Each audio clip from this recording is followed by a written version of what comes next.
Awesome. My name is Seth Johnson. I'm with Dallas Summer Musical's Education and Community Partnerships Department. And we are so excited to have you all here for our very first e-learning series that we're going to be having every week on Wednesday. So before we get started, before I hand it off to Mark, I just want to go over a couple of really quick ground rules. Just go ahead and stay muted throughout here unless we unmute you for a reason, so don't worry about that. We will have a Q&A at the end, so just hold any questions until then. Write them down. If there's anything like super urgent that you need to like put in the chat, you can do that, but we won't answer it until the end. And other than that, I'm gonna go ahead and turn it over to Mark, who will be our wonderful leader for this. And we're very excited to have you all. Thank you all for coming.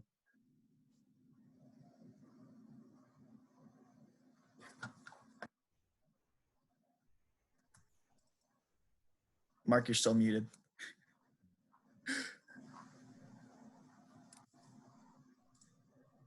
There we go. There you go. There you go, Mark. Good morning. Sorry about that. I didn't know I was muted in the first place. I'm Mark Mullino. I am a musical director here in DFW. I do a lot of work throughout the area. Just to give you a little bit of background about me, I started off as an actor. Much like most of you, I started in musical theater in high school. Decided, I think this is what I love. This is what I want to do with the rest of my life.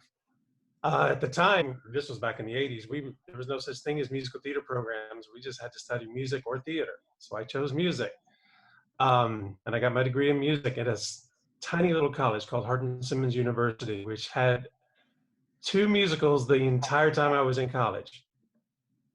But I survived. Then I just started doing a lot of theater. I started working throughout the country by going to big cattle call auditions, which we can talk about later if you want to, like SETC, Southeast Theater Conference, or there's National Dinner Theater Association, where that's just like, if you're familiar with North Texas drama auditions, it's like that, where a bunch of theaters are in the same room while you do an audition, and then they call you back and decide if they want to use you. Ended up in Dallas in the mid-90s and was acting for a while, and then after a bit, I was like, I can musical direct. I'm working with musical directors that I think I could do a better job than. So I started musical directing, and I've been doing it ever since. What I want to take you through today is some vocal technique. We will work on some warm-up techniques that I use all the time, but I'm also going to talk to you about some audition technique things, as well as some rehearsal technique. Take notes of anything that you have questions about at the end, and please fire away with those questions then. So to start with, I'm sitting at my piano, as you can see. I want to work on some warm-up stuff. So if you'd like to sing with me, I would encourage you to, but if you don't have to, but I would encourage you to sing with me. Stand up and let's try singing together. Proper singing position that I prefer is that you stand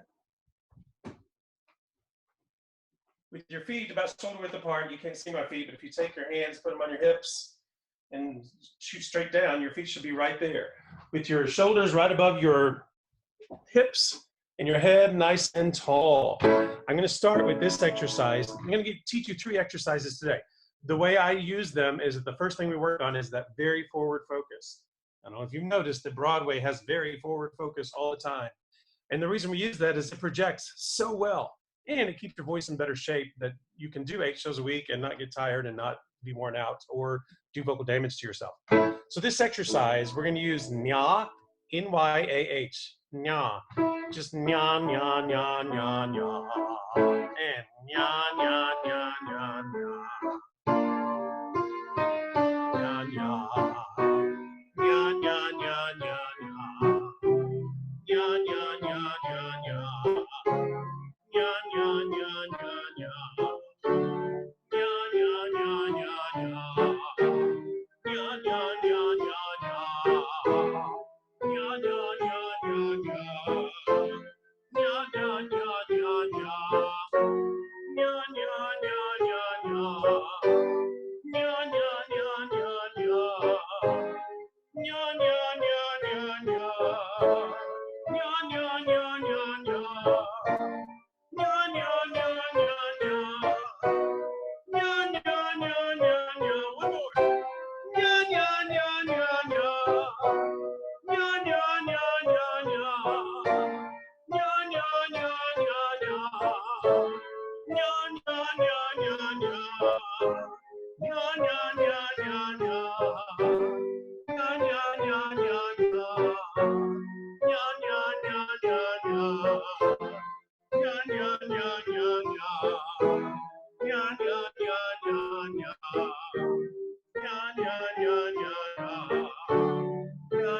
Now,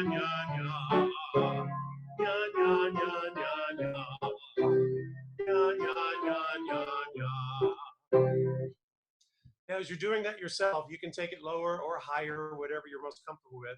Just then, if you're keeping track, we went up to a G, but if you like to go higher than that, please continue to go higher, or lower if you're a low singer.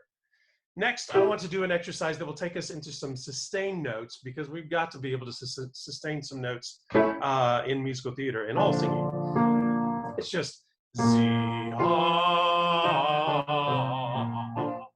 me break down why I use this exercise in the way that I do. The Z, I want you to think of keeping in that forward focus that you just did with the nya. Z, and then when you open up to the drop that jaw, be nice and open, and then we're going to sustain that down to the end of the phrase. Keep it as connected as possible so you don't have Z, Z, Z,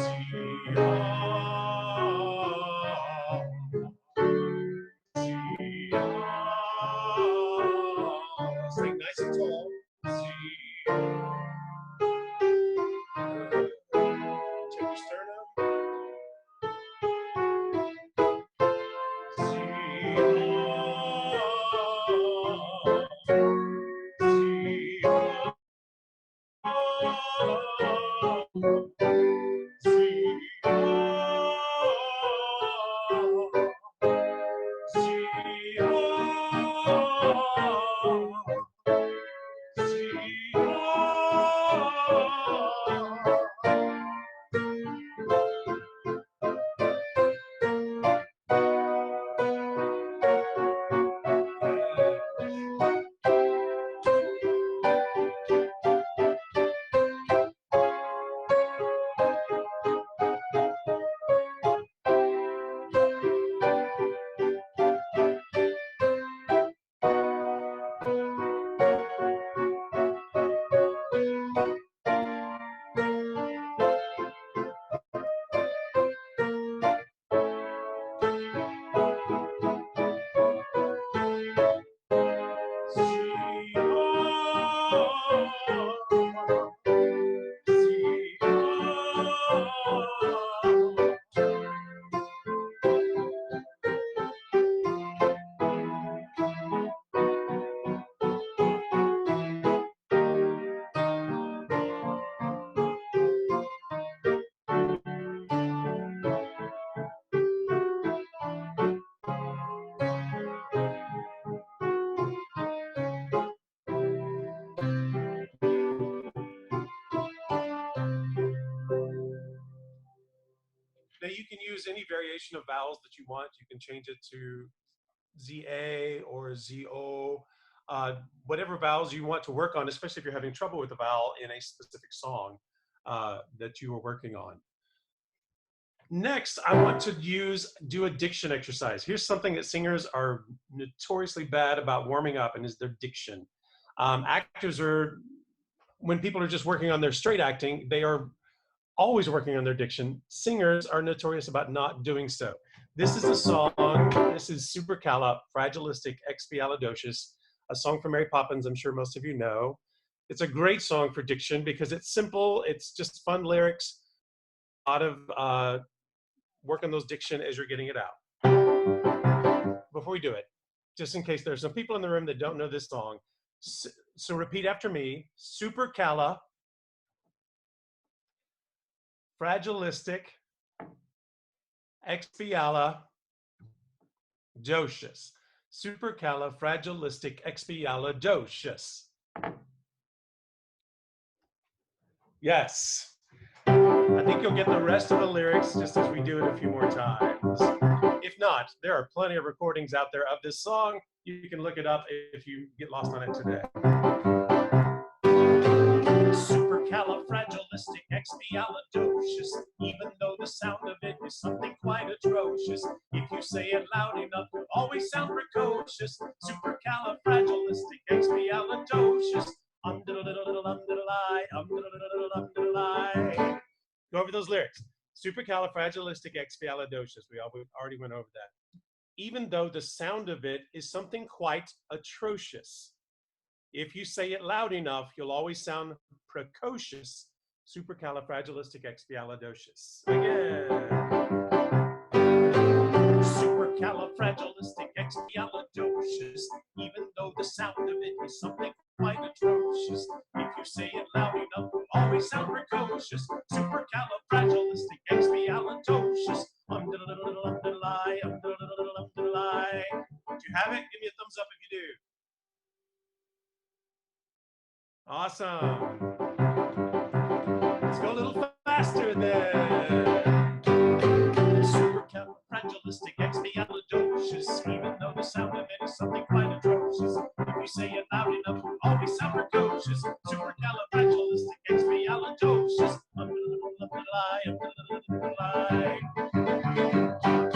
Supercalifragilisticexpialidocious, even though the sound of it is something quite atrocious. If you say it loud enough, it'll always sound precocious. Supercalifragilisticexpialidocious.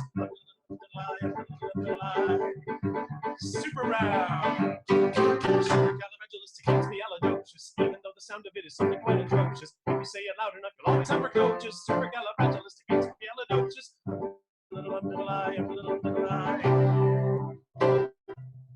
Yes. You can play with different things on that song too, because I often will do it when I'm doing other master classes where we'll do it with accents, we'll do it with different intentions, different emotions. It's just a great, fun diction exercise to play with. Awesome. That's all the warm-up I'm going to give you today, because I want to discuss a lot of other things involved in musical theater, music direction today as well. Specifically, audition technique. I mean, we got to get the job before we can start rehearsing. So I want to talk a lot about auditioning. Many of you are about to start doing a lot of college auditions and everything as well. Many of the same rules are going to apply that we are going to talk about with audition technique as well. First of all, before we get into that, I want to talk a little bit about the difference between a vocal teacher and a vocal coach. I'm sure you've heard of both. In Dallas, we don't necessarily break the two up as much as they do in like New York and LA and Chicago, because the vocal technique teacher is the person that's going to work with you just solely on your vocal technique and not as much on your songs.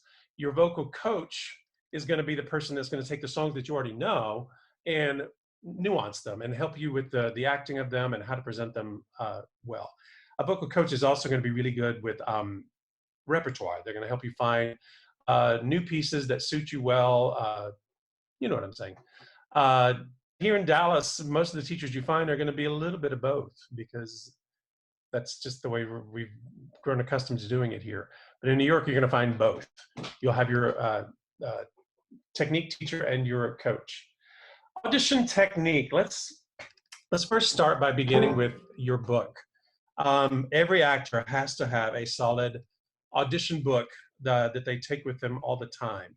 And there's some things that I want you to make sure that you have in your book. First of all, I want it to be a hardbound 3-ring binder so that it stands up easily on any piano stand. Because if it's just loose paper, one, that's not a good idea because it's going to blow off the piano really easily.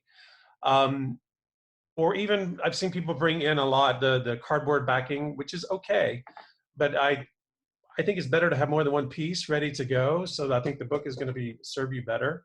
But make sure it is like the completely hard bound. There are some softer bound ones. I don't like those as much either because they don't stay open as well as these. You don't want it to be too thick, just like 1.5 or 2 inches at the most. 2 inches is pushing it though.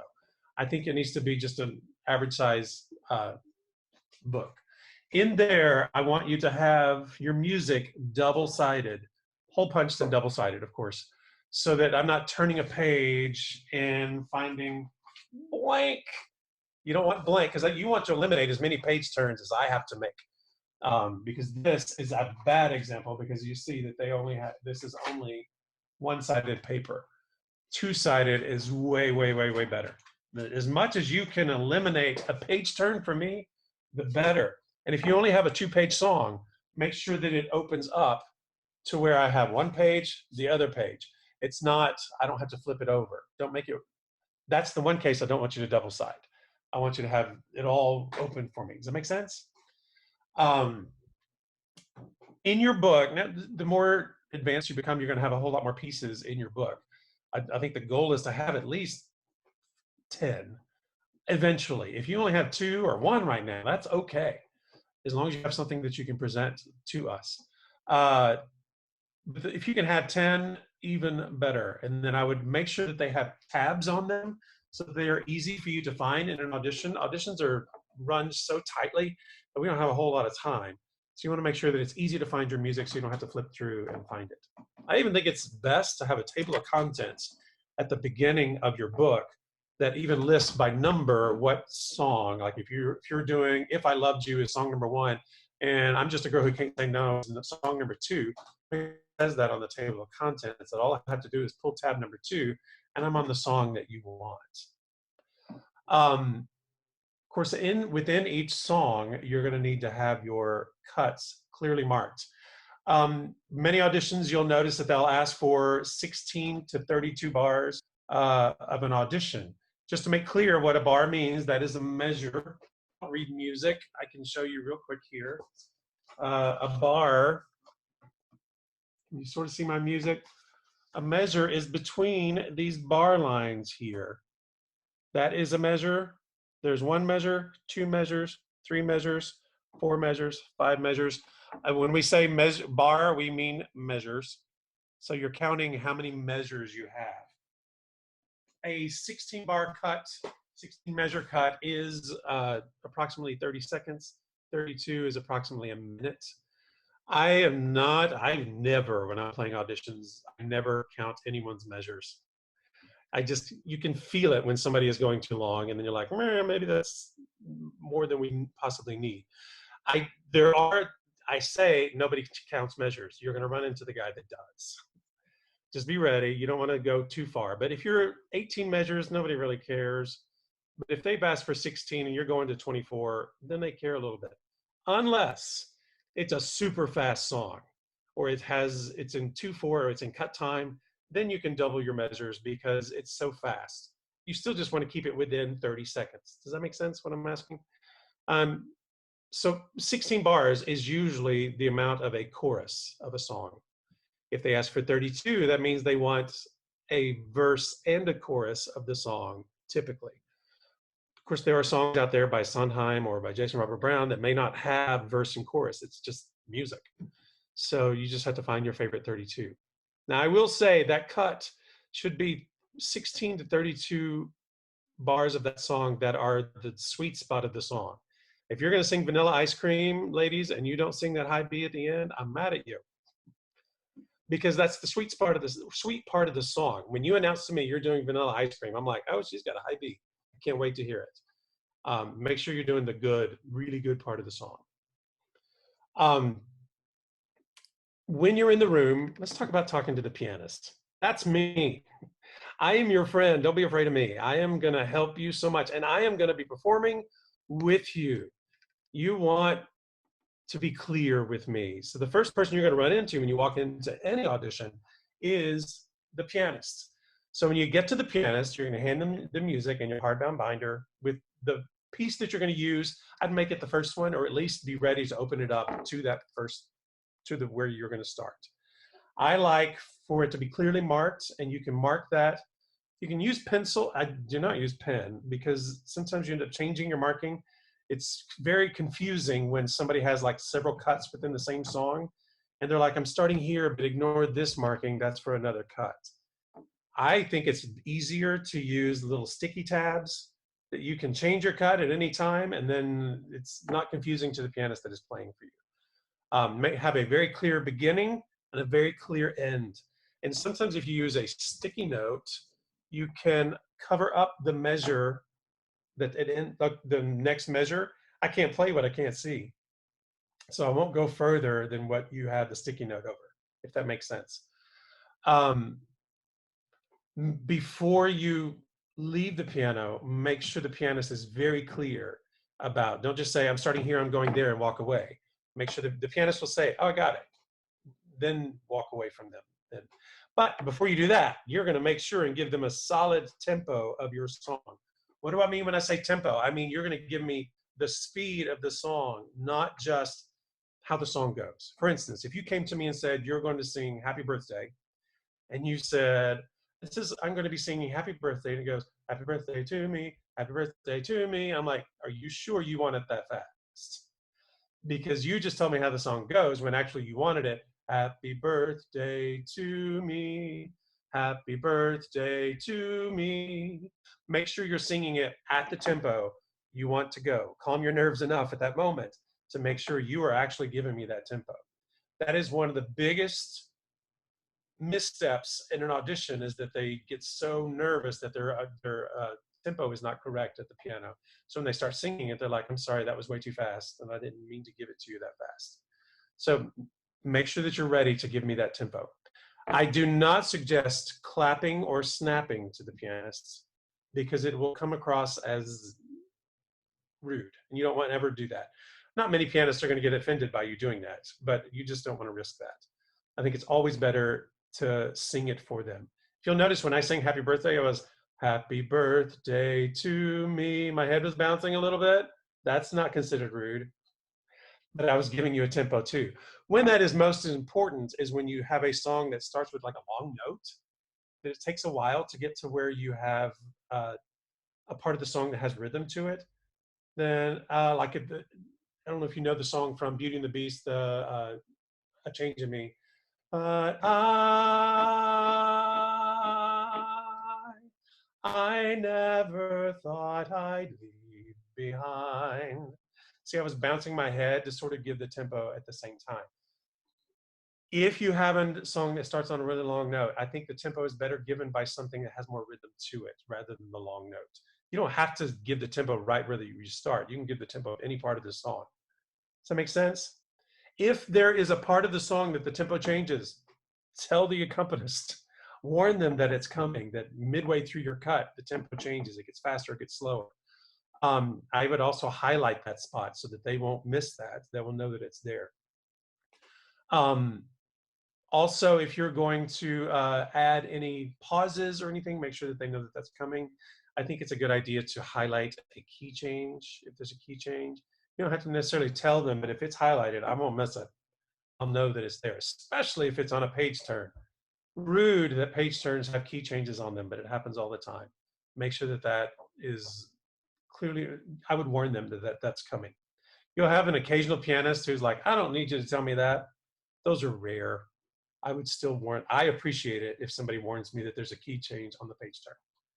So, all right. So that is basically the book. If you have some questions, I'm sure you might have some. I might have left some things out.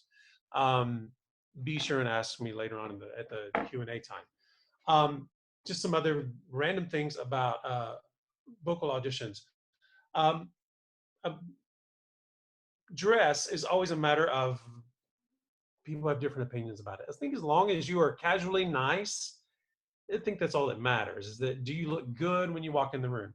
It is a job interview after all. You don't want to come in jeans and t-shirt and flip-flops. Never come in flip-flops. That just never is gonna, I mean, that looks like you're going to the beach if you've got your flip-flops on. Wear something that is, you want to look nice for. But you also want to keep in mind what you're auditioning for. Because if you're auditioning for a show where everyone is an aristocrat, you want to look a little nicer. But if you're auditioning for a show where everyone is, like in Rent, everyone is very grungy, I would not wear aristocratic clothes to that audition. Does that make sense? Dress that is similar to what you're auditioning for, but without going crazy over the top with that. I'm also going to address, you probably have seen, there are these no sing lists that go out, especially with college auditions, like saying, don't sing Pulled from Addams Family, or don't sing Santa Fe from Newsies. Fine, if they've asked you not to sing those, don't sing those. I personally hate those lists, but I'm not everyone. Some people are, if they don't want to hear that song, don't sing that song. That's just an easy given. But for the most part, I think most people don't care. If you sing Pulled really well, I want to hear it. If you can sing Santa Fe like no one else does, I want to hear it. If that is where your best song is, I want to see you at your best. So that's, I mean, you have to use your own judgment, which is often scary, but that's musical theater. Sometimes you sing the song that was sung by their ex. Well, you can't do anything about that. Um, so use caution with it, but I think it's okay to sing songs that everybody sings. That also goes from, if you're auditioning for a show, singing from the show. I like it. If I am doing Addams Family, I want to know who my Wednesdays are. So I want Wednesdays to come in and sing Pulled, even if you're the 30th girl that has come in and sung Pulled today. I don't care. I can tell the difference. If you have 10 people in a room, you can choose your favorite, can't you? We all can. However, notice the audition notice, and if they have asked not to sing something from the show, then don't. And from most of the directors that I know, I'd say 80 to 90% of them really don't mind you singing from the show. There are the rare ones that do. Again, it's a gamble, but I don't think it's a bad idea. At least have one of the songs in your book so that if they're like, hey, do you know Pulled? Of course I do. Here it is. In the audition, I would not leave the room until they are done with you. When you're finished with your song, don't walk back to the piano and get your music unless they're like, thank you, that's all we need today. Then go back to the piano and get your things. I don't have an example here, but if you can, see this little pocket right here? Never gets a headshot or resume. Put your resume right there so that I can see it too, because they will often say something about, oh, on her resume, it was this. I was like, oh, I didn't see that, because I never get to see the resume. It's over there at the table with the director. And your headshot, of course. And if it's a really good day, the musical director goes, can I have one of these? Which means that they probably have a project that you're right for that they're not auditioning for today, that they want to make sure to get you at that audition too. So I think it always have extra headshots and resumes in your book, and leave them right inside that pocket so that your pianist is often your musical director. You want them to be able to see what you do, because especially if you have skills like you're a really good music reader or you have a lot of choir experience, those are things he or she needs to know. So having that on your resume is important. Speaking of your resume, I think you can find a lot of those. I'm not here to talk about resume today, but I want to, if you are really good at musical things, like you play piano or you play guitar, or you can sight read music, if you know solfege, put that on the special skills section of your resume. I need to know that. That's valuable information to me, and it is hireable information to know. So make sure if you're really good at that. If you play piano and you play piano well, here's what I used to do when I was so many actors claim to play piano, and that's great, but there's so many different levels of piano. I put very advanced piano skills. I can sight read piano on there. So if I had advanced skills at something that a lot of people have on their resume, I make sure they know I'm not just a gymnast. I'm a really good gymnast. Does that make sense? Okay. Then hopefully all of that will get you in to a show. Let's talk about some rehearsal etiquette for an actual show. Say, we've been talking about Addams Family. Let's make that the show today. You have been cast in the Addams Family, and the rehearsal is about to begin tonight. Make sure you know the Addams Family before that rehearsal begins. That's sort of expected. It still surprises me, even in professional theater, that we get to the first rehearsal and there are songs they just don't know. They've never heard before. And I'm like, shame on you. You have known you've been cast in this show for probably a month now, if not longer than that. I hope you know something about the show. I hope you know the music well enough that you don't know your parts yet, as far as like, you don't even know what you've been assigned as far as soprano, alto, tenor, or bass, but you know the song, so that when you're in Addams, you know how the song goes, so you're just learning your part. Do your research, and that includes reading the script, because they probably want to assign some of the smaller parts until that first rehearsal. And if they've assigned you to play a smaller part, you want to know kind of what that is by the time you get to that rehearsal, so that you're not scrambling at that rehearsal for who that is. It just makes you look better and more prepared as an actor, and it makes you a better actor anyway, because you know the piece of art that you're going to be working on. Be on time. Will you circle that? We are on time in theater. You notice this class started right on time today. We didn't wait for the people that were late. We just started going. So if you're late, you're going to miss something. Don't be late. Be on time. We are notoriously on time. I can't emphasize that enough. And by on time, I mean that you are in your seat and ready to go at the start of rehearsal, not walking in the door, not taking off your coat. You are ready to go. Always be on time. Always be prepared and ready to go. If you know what scene you're working on today, make sure that that song and scene is ready to go. For musical direction, I get the first day. I get to teach music the first day. The second day we come in and work on that song again, I expect that you know that really, really well, if not memorized, preferably memorized. But if you were playing Wednesday Adams, or if you were playing Gomez or Morticia, I 100% expect that you were memorized because you have had time before now to work on your songs. Come memorize. When your rehearsal with me should be to tweak things, to work things out, not to teach you the music, unless it's a brand new show and you don't know this show at all, and there's no recording of the show. Then that is a different situation. In that case, you would 100% expect that I'm going to teach you the notes to those. Be open to whatever we are giving you in rehearsal. I have a flip side to that. I'm going to ask you to be open to what I give you. And I'm including the warm-ups that we did today. Some of you probably had voice lessons before, so they may have been the same warm-ups or different warm-ups than you've done before. Try it. I didn't give you anything that's going to damage you or hurt you today. Try it. But here's the thing. If it doesn't work for you, you know that. Then you can abandon it after a while and choose other things. As long as you are choosing things that do work for you and bring you the sort of advancement that I am not an egotist about it. I'm not going to say my way is the only way. However, there are those that will. If that is the case, if they're like, you must do it my way, then try it, go along with it and see. It should be okay for you to say, can I try something different? Be ready that the answer may be no to that. Here's where that applies to me. If people are wanting to add a lot of riffs and things, if we're doing Oklahoma, the answer is no. I don't want you to add any riffs to things, even if you've heard people who do, because it is not appropriate for my show, at least. It would not be appropriate to add riffs to I'm Just a Girl Who Can't Say No, because I would want to do it in a somewhat a pure form of what Rodgers and Hammerstein would have us do. But if we were doing Bring It On, I'm like, yeah, let's do some riffs. That would be very appropriate for that show. And there's different types of riffs for different styles of music. Because if you're doing Bring It On, it's going to be different than what you'd be doing if you were doing Dreamgirls, because that would be as more of a 70s style R&B versus today's more rap and pop music. So you have to investigate the riffing of different eras as well.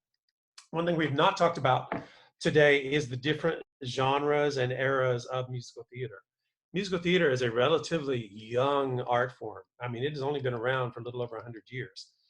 But as far as the scheme of things, I mean, look how long classical music has been around. It's a baby form. It's a really, really new form. But within the 20th and 21st century, music has changed so much in such a short amount of time. You have so many styles of music that you're going to be required to know, because you have to be good at Rodgers and Hammerstein, but you also have to be good at Lin-Manuel Miranda. So it's very different styles that you are having to be good at, which takes me back to the audition book. You're going to want to have those styles in there. Even if you're like, I really am not good at R&B, I'm not very good at it, at that style. You can find some R&B music that you can do, or you can find some Rodgers and Hammerstein that you can do if you're like, no, I'm a more contemporary musical theater singer, but you don't want to miss that opportunity to be in Oklahoma or Carousel if that is the show that is paying you today. So get familiar with the different styles. Let me throw some out there. The golden age of musical theater is 1965 and before. There are those who will even say it's 1960 and before. I wouldn't worry so much about those dates as I would about the styles you'll start to catch on. 65 is where I consider the turning point the most, is because that is when Cabaret came right after that.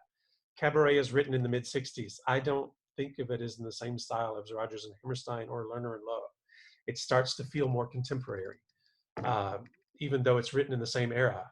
Then there's Jerry Herman, who also started in the mid 60s, who wrote Hello Dolly in Maine. Boy, that feels very traditional musical theater, even though he wrote well up into the 80s. So you have to know your styles as well. Then your contemporary musical theater stuff would start 65 and on. But by the time we get to the 90s, wow, everything is changing. It's because then you start having Phantom of the Opera with Les Mis at the same time that you'll have Jesus Christ Superstar. What? I mean, Jesus Christ Superstar is 70s, but this is all contemporary music. But to say that Superstar is anything like Les Mis is incorrect, because Superstar is very rock. So now you have to start separating rock musicals from pop musicals, from classical musicals like Gentleman's Guide. They're all very different, even though they're very contemporary. Rent would be very rock and pop at the same time, because it depends on what song you're doing. In the show is which one is rock and which one is pop. So it gets a little bit more confusing. And then we get into jukebox musicals. You've probably heard that term thrown around. What the definition of a jukebox musical is that the music already existed and we created a musical around that music, usually around a performer. In the case of Beautiful would be Carole King, or Jersey Boys would be Frankie Valli and the Four Seasons, or a whole genre, which would be 80s hair bands for Rock of Ages. All of that music already existed, but we took it and made it into a musical. ABBA, all with Mamma Mia, all of that music already existed. We created a new musical. You need some of those in your book. You also need, for auditioning for jukebox musicals, they will often ask you to sing a pop, a rock, or a country song that is not from a musical. You need some of that in your book. Usually that's no problem for people because they enjoy singing those songs anyway.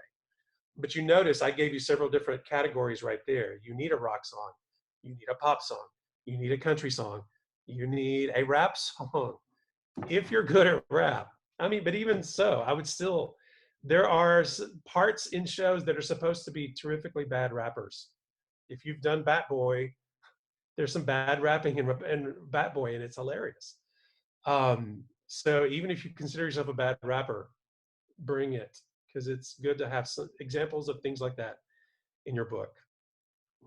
I'm going to touch on one other thing for your audition books, and that is because when you're in high school, you get to play all parts. You're playing the parts that are 40, 50, 60 years old, as well as the parts that are 18 years old. But when you get into professional musical theater, that will no longer be the case. You're only going to be eligible for the parts that are your age group. So I would try to keep most of your professional audition material in your age range. And probably if you're 16, 17, 18 years old, I'm probably not going to buy you to be much older than 25, if that. So I would be very careful about pieces that are much older than that. If you're singing Last 5 Years, which I know we all love, ask yourself, how old was I 5 years ago? If that answer is 11, Last 5 Years is not your audition material right now. Sing it, because God willing, you're going to be that age one day. And you want to be prepared, because that is some really tough music. But for an audition, if you're singing a song about being married and your husband, about shopping for furniture with your husband, like you would in that show, and you're 16 years old, I'm like, do you know what that is? Or if you're singing Adelaide's Lament, who's saying, I've been engaged to my husband, my fiance, for 15 years, which would have been before you were born in some cases, that's probably not your piece for a professional audition. For a high school audition, it could absolutely be your piece, because we will be casting a 17-year-old Adelaide in that case. So you have to know what you're auditioning for, about what type you're auditioning for, about what type of person you are too. Because if you know I'm going to be more appropriate for one role than another. Now I'm all about changing types. But some types are very specific, like Tracy in Hairspray. We can't mess with that because it's about the story in that case. But if the type of the character can be changed, bring it. I love it when somebody makes me think outside of the box. Make me think outside of the box, even if it's gender bending at times. If you can think yourself through that show and go, that part can be gender bent, do it. If that part can be a different race, do it. If that part can be a different body type, do it. I'm all for all of those things. Every director, musical director, wants to create a show like no one has ever seen. And I love a creative actor that brings in and shows me that they can bring something that no one has ever seen. Does that make sense? I would like to open it up to questions now because we have about 15 minutes left. I think, Seth, are you going to be in charge of, or are you going to unmute everyone and just go? Yeah, I can help moderate. Okay. Yeah, so if you do have a question, go ahead and unmute yourself. If there's multiple people unmuted, we'll go ahead and just assign who's going to ask the question first.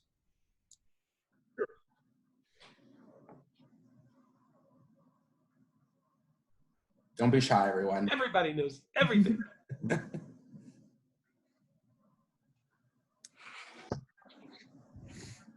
We're all educators, so we can wait as long as While you're thinking, I have a couple of things that I want to throw out there too. I want you to let go of sounding pretty. Don't think of yourself as, I have to be a pretty singer, or I have to be this mega belter, this mega soprano, mega tenor, all of those things. Nobody cares about how pretty you sing. The pretty singers might get cast. I'm not saying they don't get cast, but what we're looking for is the most passionate singer, the singer that comes with all kinds of passion and a character that is so clear and that their intentions are very clear. I need some pretty singers, but but more than that, I need people who are super passionate, super creative. We all artists, after all. Art is what we're here to create. So bring me some passion, bring me some excitement. I'm going to forgive a crack. I don't care if you crack a note, if you did it with all kinds of passion, especially if the reason you cracked is because of your passion. I will take that. Or even having the prettiest voice is, no. I often find the prettiest voices are the most boring singers, unless you're Audra McDonald. That is a case of a beautiful voice who also has, but I'm telling you, I promise you, it's not her voice that you love, it's her passion. Her passion is so contagious when she's doing a show. That's what I want to see. Who has a question? I have a question. All right, ask it. Okay, cool. Tell me your name first. My name is Nabila Hasnat. That's my name. Awesome. Awesome. Okay. So my question is, as someone who, I guess, like, I've been very choir oriented my whole life, and I only joined theater maybe like 3 years ago. And I guess, like, the biggest note that I get from my theater director, who's telling me one thing, and my choir director, who's telling me one thing, is you should sing it more musical theater-y, so like nasally and belting, or you should sing it more pretty and like not try to push like a note. So going in an audition, would you rather prefer that I try to sing it more chorally, or try to sing it more, I guess, like musical theater stuff? First of all, I'm going to tell you that choir kids are my favorite. I didn't join choir until I was a junior in high school, and I didn't join theater until I was a junior in high school. They both came into my life at the same time. I want your choral singing when I'm using it in a ensemble piece. I would be drawn to you as a choral singer, as a musical director, because I would know you could be a leader in the ensemble stuff. Now, your question was about how should you sing for your audition?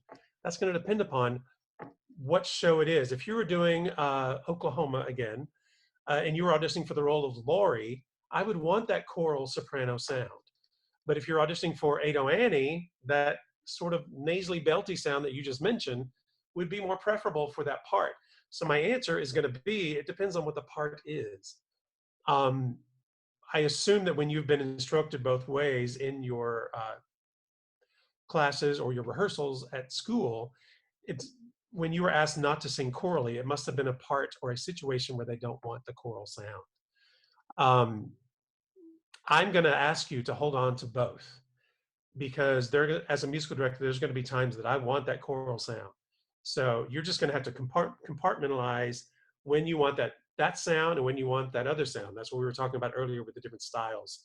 learning to sing many different styles so that you're like, okay, I can do that. I can do each of those. Me as a pianist has to learn to do many different styles as well, because I play as many rock shows as I do classical shows. So that's a different technique for both parts. So learn them both and learn them both well. Thank you. You're welcome. Great question. Yes, you have a question? Are you allowed to sing songs that you wrote? I'm going to say yes, that's me. And it depends upon what the show is. If you're auditioning, again, for Oklahoma, unless you've written it in the style of Oklahoma, I would say no in that case. If you are auditioning for a brand new show, possibly, especially if it's in the style of the show. Again, we're going to talk, that would fall into the style. Because if you're a rock, if you've written a rock song and you're here auditioning for a rock musical, I think it's great. I would prefer, unless it is a show where the performers themselves actually play an instrument, like a guitar or a piano or a bass. If that is if the characters are required to play an instrument, then I want you to play. If not, I'd rather you actually hand me music that I can play from, because that's what we would be dealing with in the show, is you standing and just singing. Does that make sense? Yes, thank you. So the answer is yes, but be ready for them to say, what else do you have? Thanks. By the way, I love that you're writing. Thank you. You're welcome. I have a question. Go for it, Logan. Yes. What do you suggest for maintaining like a healthy voice if you're doing so many shows a week?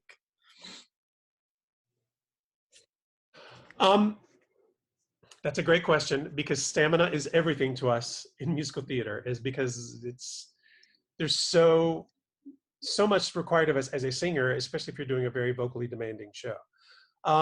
Here is where your vocal technique comes into play. You've got to really work on that very forward placement to get the sound off of your chords, which is like way back in your throat. Working on that support, working on the placement, and just drilling that on a regular basis. If you are an athlete, you have to work out and work your body every single day to keep yourself in the tip-top shape that it requires to be that kind of an athlete. It's the same is true for a singer. They have to be in tip-top shape vocally to maintain that rigorous of a schedule. If you're doing, oh my God, I don't know if you've listened to Beetlejuice. I don't know how that guy does it, because it sounds like he's abusing his voice, but apparently he has worked out a technique that he can put it in that forward placement and still do that sound for 8 shows a week continuously. And he's created a part that's going to be really hard for anyone else to replicate because of how crazy that sound is. I think that's true for the guy who plays Hades in Hadestown. Wow, that's so low. So my answer is, you've just got, if you're questioning your technique right now, find someone that is good with vocal technique and work with them to develop that technique, and then drill it constantly, and make sure that you're staying in tip-top shape as a vocalist. Especially now that we're all quarantined, it is 100% up to you to keep your voice in shape. Because if you're a choir kid, a choir teacher was making you sing for an hour a day. They're not anymore. And now it's up to you to make sure you are singing for an hour a day. If you're a dancer and you're not dancing for 2 hours a day anymore, it's up to you to keep your body in that kind of shape. So figure out a time at home that you can sing, try to work yourself up to singing to 30 minutes to an hour a day continuously, even if that is just going through a Spotify list of songs that you sing and just singing them, which I encourage. Whatever your repertoire is, sing it every day. Even if you're tired of that song, sing it every day, just so that you are keeping your voice in that kind of shape. Thank you. And if you need help finding any like private welcome teachers or technique coaches, send us an email. We can always connect you with somebody too. Yes. There are a lot of really good teachers in this town. Macy, did you have a question? Yes, I have a question. So if you're auditioning for a show that has like different accents or dialects, do you suggest trying to incorporate that into your audition or no? For me personally, I would say yes. If I were auditioning for My Fair Lady, I've got to hear that Cockney and that high British accent from the same woman, because she does both within the show. If it's a Guys and Dolls, we're going to want to hear some of that New York accent. It just, me personally, wants to hear that. There are directors who are like, don't do that right now. We'll get to that later. We have a dialect coach who's going to help you with that. And if that's the case, then take it out. So my answer to that would be ready for both. If you're auditioning for My Fair Lady and you need that Cockney accent, be ready to do it on the fly. But some of these songs, it's already written into it. Like All I Want Is a Room Somewhere. If you look at even in the printed music, the dialect is written into the music. The same is true for I'm Just a Girl Who Can't Say No. I'm in a terrible fix. It says terrible it says can't. It drives me crazy when girls come to auditions and go, I'm just a girl who can't say no. I'm like, don't say can't. It's got to rhyme with ain't. So can't and ain't have to rhyme. You know what I'm saying? So it could depend upon the song as well. Be ready for both, because there are some directors who don't want the dialect at all. I find them rare, though. Okay, thank you. You're welcome. Who else?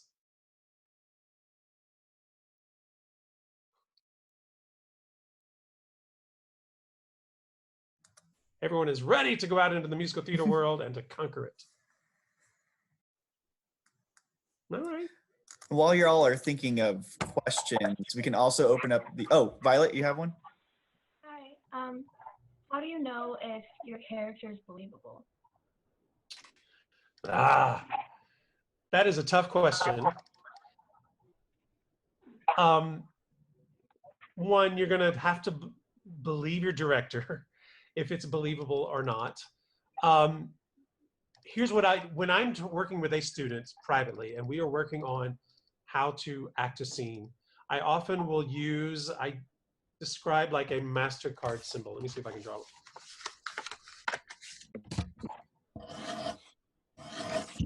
The MasterCard symbol, which has there it is, has the double circles there. If you put in one circle everything that is that character, like let's use Wednesday Addams again. Describe Wednesday Addams in one circle.